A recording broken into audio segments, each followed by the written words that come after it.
Bien, profesor, queríamos saber primero cómo podemos medir la efectividad de un profesor.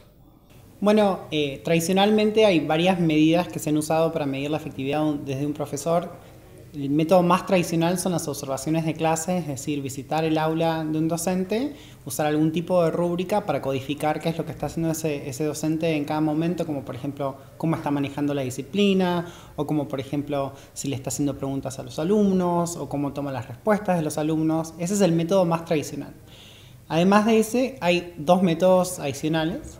Uno de ellos, por ejemplo, sería preguntarle directamente a los alumnos qué es lo que ellos piensan acerca de su profesor. Hay varios tipos de encuestas de alumnos que tratan de medir la interacción entre el docente y el alumno. Entonces, por ejemplo, se les pregunta si el docente verifica su entendimiento del material, si el docente los trata bien una vez cuando hacen preguntas, si el docente sabe quién entiende y quién no entiende el material. Preguntas que un alumno de primaria o de secundaria puede contestar fielmente.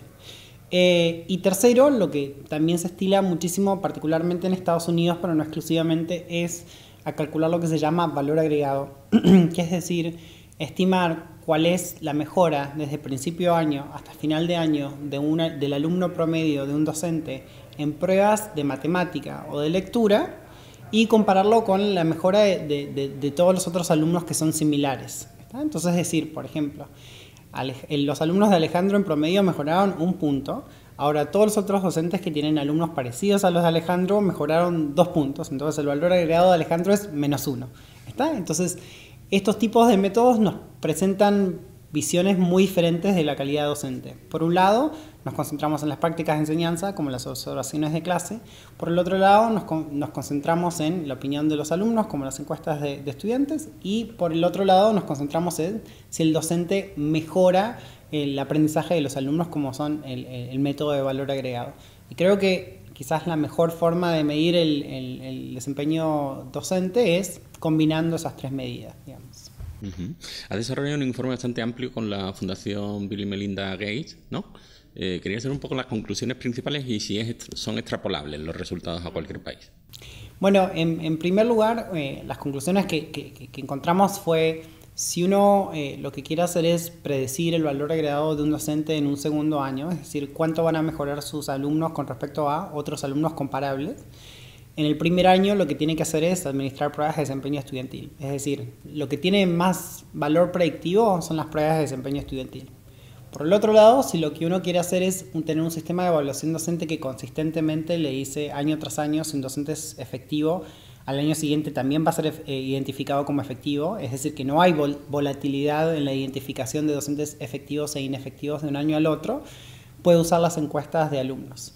Y por una tercera parte, si a lo que uno le interesa es proveer retroalimentación al docente acerca de qué prácticas implementar y qué prácticas no implementar, las observaciones de clase son las mejores. Ahora, para maximizar, digamos, las ventajas comparativas de cada uno de estos tres instrumentos, lo mejor es combinar las métricas de encuestas de estudiantes, observaciones de clase y valor agregado. Esa es la conclusión principal del informe del proyecto de mejora de la efectividad docente. En términos de extrapolación, yo urgiría bastante cuidado porque, como se sabe, el estudio se hizo con 3.000 docentes voluntarios, es decir, que optaron por participar en la investigación, que este no es siempre el caso en sistemas de evaluación docente.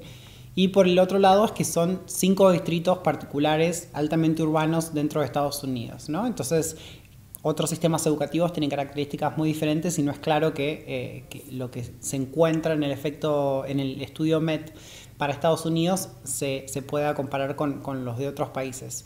Por ejemplo, el observador promedio que entra a una clase en Estados Unidos puede estar más capacitado sobre cómo informar una clase o puede tener mayor acostumbramiento a una rúbrica de observación de clase particular.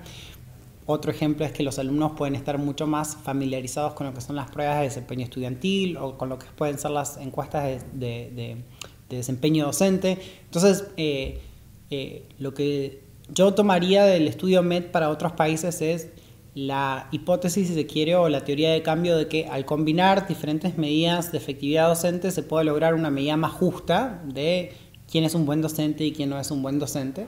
Pero, ¿qué combinación de medidas y qué instrumentos para medir por ejemplo, opinión de los alumnos, lo dejaría más al contexto local. ¿Y sabemos ya qué factores o características convierten a un profesor en extraordinario y en un profesor no tan extraordinario? Lamentablemente no.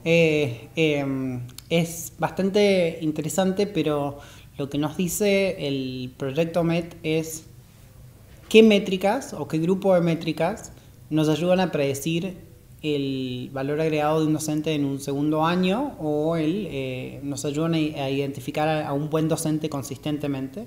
Pero las rúbricas de observación de clase no es que tenemos la lección de que si un docente hace A, B y C, va a ser un buen docente, y si hace C, D y E, no lo va a hacer. Ahora, en este momento, hay nuevas investigaciones que están intentando identificar diferentes perfiles de docentes. Es decir, están agarrando una rúbrica de observación de clase y están tratando de trazar patrones. Es decir, ¿qué hacen los docentes que obtienen buenos resultados? Bueno, un grupo hace A, B y C. Bueno, otro grupo hace C, D y E. Y al intentar identificar estos patrones pueden darnos mejores claves sobre qué comportamientos de clase, digamos, son más productivos en términos de mejorar el desempeño de los alumnos. Pero estamos en una etapa muy inicial al entender qué es lo que impulsa la mejor enseñanza. No sabemos entonces aún cómo tiene que ser el profesor perfecto o ese modelo. Todavía no lo sabemos.